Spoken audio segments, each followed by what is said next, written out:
All right, here's our at-home training challenge specifically for our Tigers, the Corona edition. This was already something in the works for some of our longer summer vacationers, so I just had to make a little tweak to it. Essentially what this is, if you were unable to attend classes or if you're unable to host classes in the near future, here's a way not only to keep up with your training, but also to give you some class credits for doing it at the same time. So this is, again, specifically for Tigers. Essentially the way this works is 3 times during the week. You're going to spend about 30 to 40 minutes running through a mock class at your house. That way we're continuing the habit of attending a martial arts class. So we do want this first part being done kind of all at one time. Each training session has a few parts in there. You're going to start with a warm-up, some punches, hitting a target with punches, working on our quarter hand techniques, our quarter blocks, roundhouse kicks, our quarter kick, and then ending with a stretch. And then basically you just check off that was all done in sync.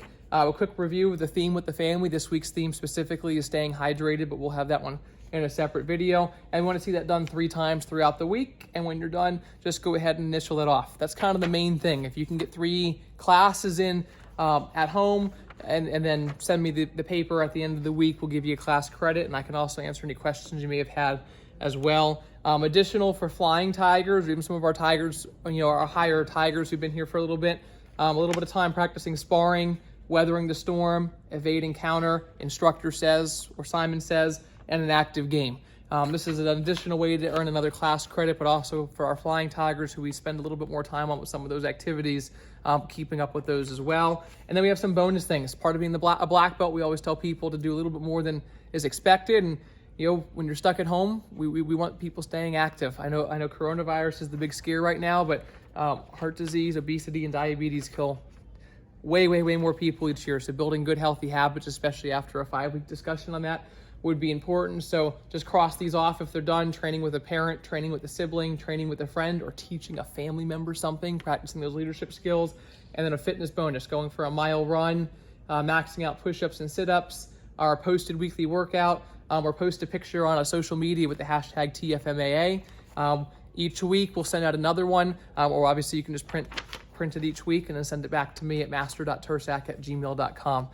Master Nicholas and I are going to do a quick run through and kind of explain what some of these are. So the first part's a warm-up. Warm-up is pretty simple, 5 to 10 minutes, get them moving. It could be as simple as them doing jumping jacks and push-ups to full-on sprints in the backyard. You can sit on the couch and play fetch with your kids.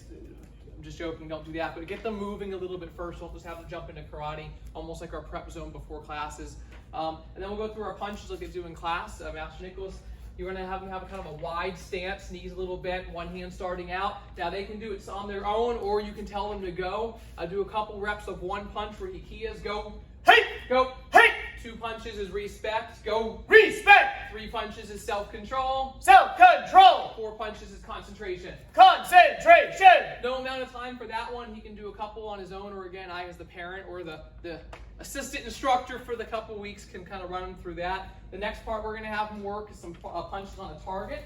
So all of our martial arts drills for at home are going to be left foot forward sparring stances. So he wants his left foot forward, belly pointing to the opposite side, hands are up by his cheeks. I'm not going to get too detailed more on that one. So basically it's just teaching them to have a tight fist and crisscross target. So if I hold this target up, my left hand's always his left, my right is always his right. If I turn, he has to kind of maintain that sparring stance with me and kind of work those punches in. This is really the hand focus that we have as far as our Tigers go. And then specifically for this quarter, we're working on cut strikes. So again, same stance, left foot forward, belly sideways, predominantly with the left hand. He's going to bring this hand back to his back shoulder, making a knife hand, so fingers locked. And he's just going to strike sideways. Boom. And then back to his sparring stance again. So we can play with those a little bit. If we want to do a backhand or have him switch feet, if they're picking it up pretty well, I can have him put his right foot forward. And same thing. Front hand goes to his back shoulder, touching the shoulder, and I'll throw my strike from there. Now, using focus mitts, we have a separate video. If you don't have access to focus mitts at the house, and some other equipment you can use at that time as well. The next thing we want them to work is our quarter blocks. So something you can hit them with, noodle, a flip flop works very well, depending on how they're doing at home. So again, sparring stance, left foot forward. We're going to work just knife hand low blocks for at home, because most of the Tiger students understand this one a little bit more. It's got 5 parts. You're going to put your back hand behind you, your front hand up on your shoulder. You're going to make sure their hands are open. Then I'm going to swing to hit him. He's going to do a low block, and then his back hand's going to pop up next to his chest. We'll do that one time from this side as well. So again, we're going to start in a sparring stance, and I can tell him behind, shoulder, open, block, and chest. Most of our tigers at this point are able to get it down in one motion. Some are still kind of working it down in different parts. Then the kicking part. 2 kicks is what I'm focusing on for the time being. We always work roundhouse kicks because it's an important sparring one. It's one where they hit with the top of their foot. And you'll see everything from the bottom of the foot to toes to top of the foot, but in weird angles. Just use their own chest guard. Put it to one side, and he has to roundhouse the belly of the chest guard. If your kid kicks hard, just stick a pillow in there. But kind of practicing this motion. Oh, caught him off guard. So that way we can kind of look and see and practice that roundhouse motion. The most important thing for the tigers is making sure they're hitting with the tops of their foot. Besides that, we'll work on the heavier details in class. The other kick we're working on is called a back pivot. And again, left foot forward just for ease of working at home. They're going to end up kicking with their back leg. Just kind of a side note there. So we're going to start by turning. So they're going to twist backwards. Look over that right shoulder. Their right foot's going to kick straight back. Super. Once they get that motion down, we're going to practice on making sure the kick is high. You'll see a couple of the kids will turn and just kind of lift their foot up. It's a good start. The next kind of extra step is twist, shoulder. Make sure he picks his knee up. The higher the knee comes up, the easier it's going to be to throw a higher kick at that point. So in your standard kind of 30-40 minute class, that's going to be most of the active part, and then we always like building the habit of at the end running through some stretches, about 5 to 10 minutes of toe touches, straddles, splits, single legs. If you want to stretch them out, it's great to do as a family after being cooped up all day.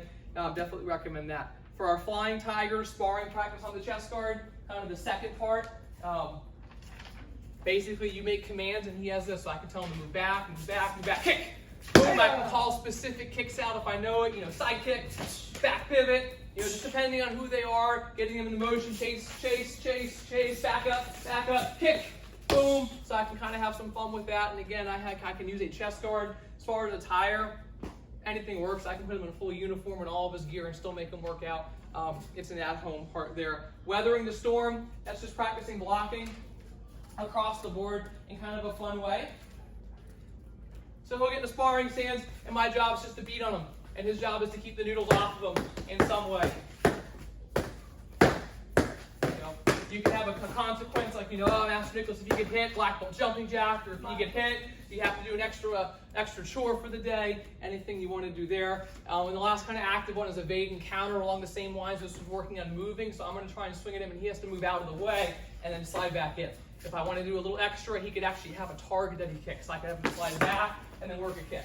Slide back and then work a kick. So kind of an upgrade to our sparring. The last 2 parts, instructor says, as Simon says, just tell him to do things. That's kind of the game of the quarter. And then some kind of active game to kind of finish out the day. Hide and go seek, a lawn game, but getting people outside and moving around would be absolutely fantastic. If you have any questions, again, I'll be directing the at-home training through master.tursak@gmail.com.